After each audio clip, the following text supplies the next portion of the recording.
Бичлэгийн илүү сонирхолтой болох 10 камерын өнцөг зааж өгье. Эхний шот бол wide shot. За wide shot-ыг хөвчлэн бичлэгний эхлэл хэсэгт ашигладаг. Тухайн орчноо хааныг болж байгааг харуулах зорилготой.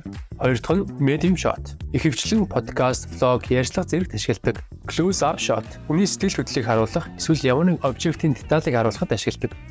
Extreme close up. Хүний анхаарлыг татаж илүү драматик мэдрэмж өгдөг.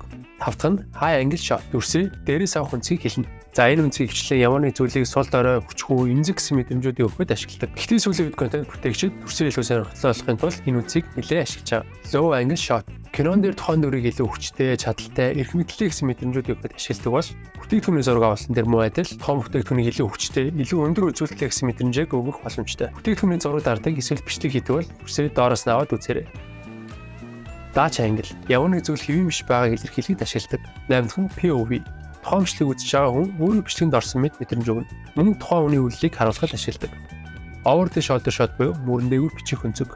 Ихэвчлэн харилцаа ярианууд дээр ашигладаг. Дээрээс нь тухайн хүний хийж байгаа үйлдэлийг харуулах боломжтой. За хамгийн сүүлийн өнцөг бол top down буюу эц дээрээс бичих өнцөг. Ихэвчлэн бүтээгдэхүүн хоол хүнсэн дээр ашигладаг.